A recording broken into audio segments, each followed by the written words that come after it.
Alors, on a fait, bien sûr, alors on a vu les différents miqat, ok?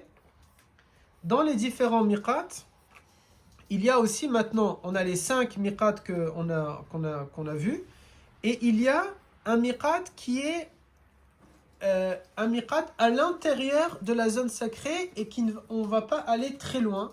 C'est ce qu'on appelle Masjid Tan'im. Masjid Tan'im, le monde entier le connaît sous le nom de Masjid Tan'im, mais les habitants de la Mecque, ils le connaissent sous le nom de Masjid al-Mu'minin Aisha. Ok? Donc les taxis par exemple là-bas, on dit Masjid Aisha. Mais les autres personnes, on le connaît sous le nom de Masjid Tan'im. Ok? Ça, c'est un miqat à l'intérieur même de Makka. Il n'est pas permis, c'est un miqat pour les gens de Makka, et c'est un miqat pour les gens qui viennent d'ailleurs, à partir du moment où ils auront fait leur premier umrah en rentrant par l'un des véritables miqats, okay? Ils sont rentrés par un vrai miqat, et ensuite, ils ont fini leur umrah, et ils veulent faire une deuxième umrah, alors ils peuvent aller à Masjid Aisha.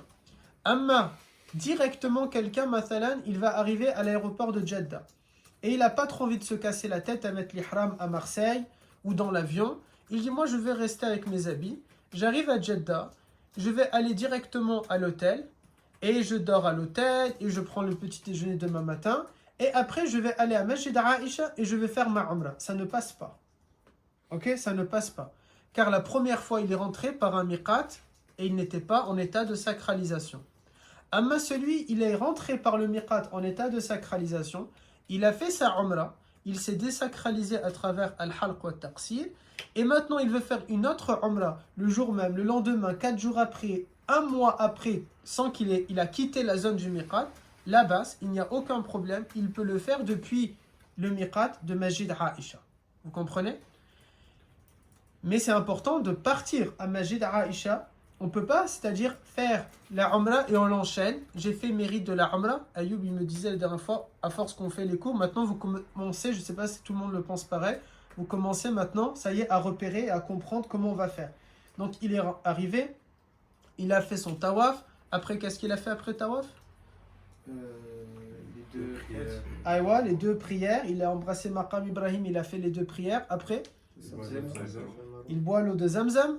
Après, il monte faire Safa et Marwa, 7 fois. Et après, il coupe ses cheveux. Et là, il sort par une porte et il ne peut pas rentrer dans l'autre et dire « Allez, bismillah, je réenchaîne une autre ». Il doit rentrer à la maison. Pourquoi? Parce qu'on a dit, avant de mettre l'ihram, il y a le Rasoul. Donc, il doit rentrer chez lui, il doit faire, ou à l'hôtel, il fait le Rasoul, il remet son ihram, etc. Et là, même s'il fait ça, il ne peut pas directement aller à la mosquée. Il doit aller au miqat. Mais alhamdulillah pour nous, on n'a pas besoin d'aller jusqu'à 250 km. Imaginez, les gens n'auraient pas pu faire beaucoup de umrah, ok? Tu vas faire 2 heures aller, 2 heures retour, plus 3 heures de umrah, c'est-à-dire une umrah, ça te ferait peut-être 10 heures, 6 heures, je ne sais pas combien, ok? Ce serait fatigant, ou 7 heures, ça serait fatigant à ce moment-là. Mais on a le droit de le faire à Masjid Aisha. Avant que je le fasse, tu avais une question. C'est quoi son autre prénom, Masjid Aisha? Masjid Tan'im. Masjid Tan'im. Alors il faut faire attention, je connais par exemple des gens, quand ils sont partis, ils ont dit Masjid Aisha et on les a emmenés dans une autre truc. Moi, mathalan, je suis monté dans un taxi, je lui ai dit Miqat Masjid Aisha et il m'a emmené dans un endroit désert, il n'y a que quelques maisons, j'ai cru qu'il allait m'assassiner là-bas et j'ai payé en plus cher, c'était avec Uber, et donc il m'a fait faire tout un tour, 30 euros. Et il me pose et je lui dis, c'est pas le Masjid Aisha. Il me dit, si, hada Masjid Aisha. Je lui dis, c'est pas Masjid Aisha, ça, je sais. Et je lui dis, ils sont où les pèlerins si c'est Masjid Aisha? Il me dit, ah, oui, mais parce que tu as mal marqué dans l'application. Moi, j'avais très bien marqué. Maintenant, je suis bloqué. Il faisait 45 degrés, qu'est-ce que je vais faire? Il me dit, si tu veux, je te ramène, mais il faut que tu refais sur le truc Uber, parce que sinon, moi, je suis pas payé. Je t'amène au bon truc. J'étais déprimé, je ne savais pas qu'est-ce que je vais faire. J'ai dit, ok, là, basse. Allez, j'ai fait, ok, ça m'a facturé 30 et quelques euros de plus. On est donc à 70 euros à ce moment-là. Il m'emmène à un endroit, c'est pas du tout Masjid Aisha. Il me dit, attends, si tu veux, je t'amène, mais hors application, tu me donnes 200 riyals, c'est-à-dire 50 euros. Je lui ai dit, je vais aller avec mes pieds. Il me dit, Baïd, baïd, baïd. Genre un truc comme ça. Avec ses yeux. Je lui dis, la basse, la basse. Allez, je vais partir avec ça. C'était loin, hein. Wallah, c'était loin. Plus de 15 km. Je m'en fous. J'ai dit, je vais marcher avec mes pieds. Je descends et je commence à marcher. Il se ralentit. Il me dit, t'es sûr, tu veux pas pour 200... Ah, 150 riyals. Je lui dis, amène-moi gratuit. Mais sinon, non. Je regarde dans mes poches. Je vois, j'ai que 30 riyals avec moi dans les poches. Ok, là, les taxis, ils prennent pas comment on appelle ça? La carte bleue. Et mon portable, il chauffe. Il va s'éteindre. La batterie, elle descend à une vitesse grand V. Donc, je veux pas commander un Uber. Ça s'éteint. J'ai pas mon Uber et j'ai payé pour rien. Vous voyez? Je regarde, j'ai 30 riyals. Et là-bas, toutes les voitures, elles vont te dire, elles te klaxonnent pour être un taxi. Un homme, il s'arrête, il klaxonne, il me dit, tu vas... Parce qu'il me voit habillé, donc il sait que c'est soit Masjid Aïcha, soit à la Kaaba, Al-Haram. Il sait que c'est forcément l'un des deux à partir du moment où tu es habillé comme ça. Soit tu vas rentrer en sacralisation, soit tu es sacralisé et tu comptes aller à Al-Haram. Il me dit, Aïcha, je lui dis, Na'am. Et là-bas, c'est pas lui qui te dit le prix. Il te demande, lui, combien tu veux. Je lui dis, toi, dis-moi. Et il me dit 30 riyals. Je lui dis la base. Après, je monte, je lui dis, Wallah, j'avais 30 riyals. Tu m'aurais dit plus, je peux pas. Après, il me dit, même gratuit, je t'amène. Alors, je me suis dit, il va me le faire gratuit. Mais il m'a quand même pris 30 riyals. Alors, imaginez, ce coup-là, il m'a été très cher quand même. 70-85 euros, ça m'a fait. Inch'Allah, elle était acceptée. Mais si ça nous fait ça pour nous, à 2 voitures, ça fait trop. C'est ça, Masjid Aïcha? La deuxième image en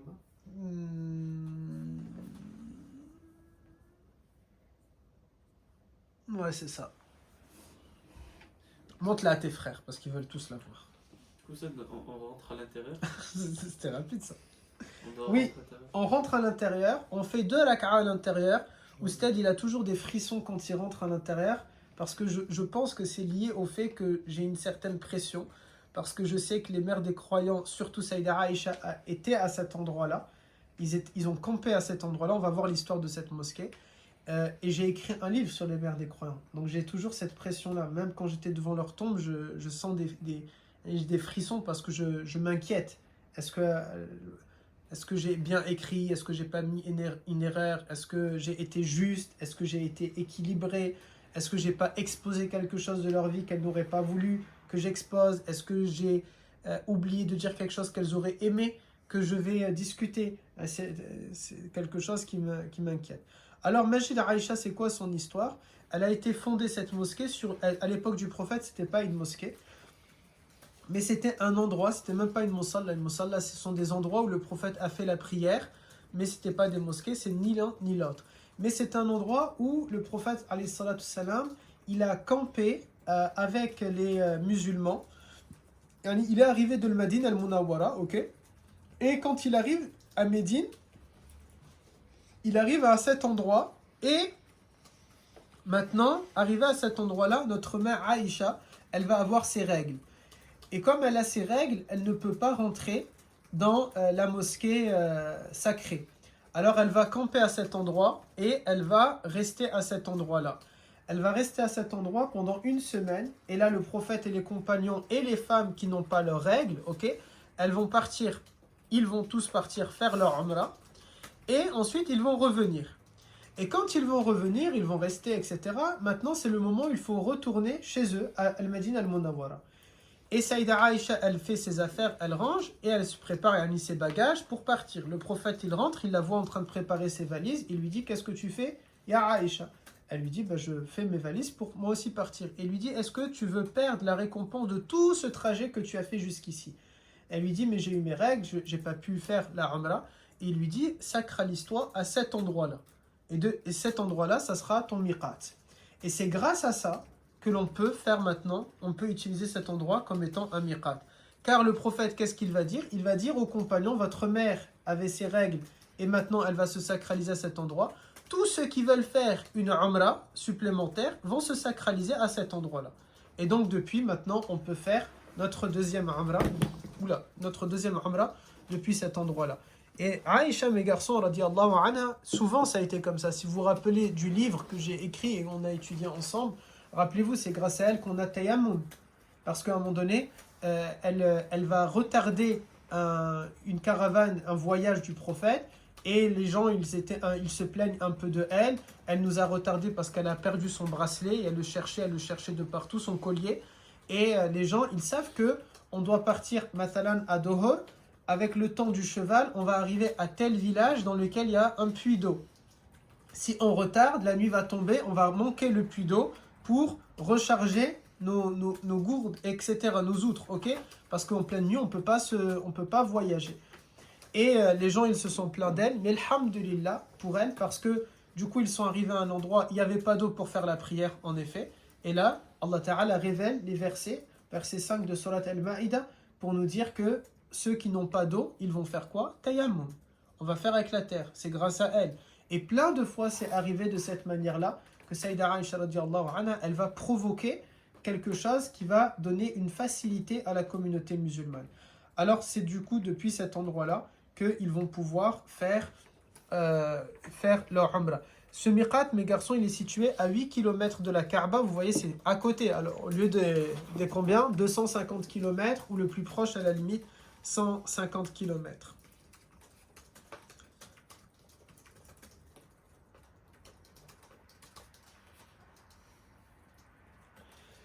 La mosquée en elle-même, elle a été construite en 240 de l'Hégire, c'est-à-dire que c'est à peu près 230 ans après la mort du prophète, un des califes qui va décider tout simplement de construire cet endroit-là. Depuis, c'était simplement pendant 200 années, c'était une musalla, un endroit où les musulmans y viennent, ils font leurs 2 rak'a et ensuite ils partent faire leur umrah.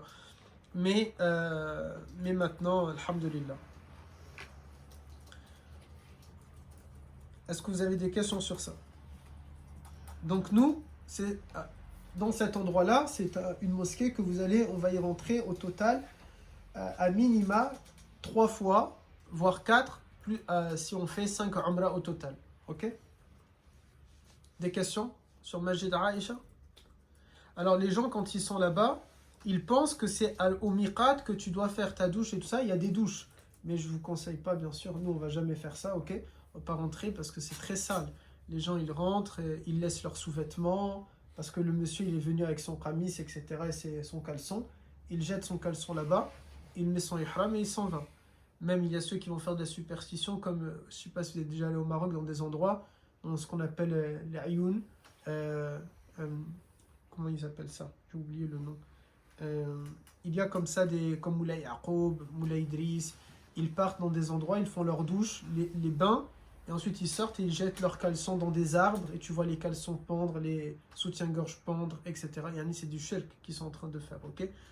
Là, il peut y avoir comme ça des choses sales qui peuvent se faire dans ces endroits-là. Alors, je vous épargne aussi ceux qui rentrent là-bas avec leur rasoir, et ils vont se raser les parties intimes dans la douche, et laisser ça comme ça, et toi derrière tu vas rentrer. Oh, astaghfirullah. C'est quoi leur objectif en faisant le truc là où ils jettent leurs sous-vêtements sur les arbres? Du shirk, ils doivent croire que ça doit leur donner, je sais pas quoi. Ça leur enlève la sorcellerie, des trucs comme ça. Ils doivent s'imaginer ce genre de choses. Sûrement. Ok. Aucune question sur ce point? Allez, on passe au point suivant du coup.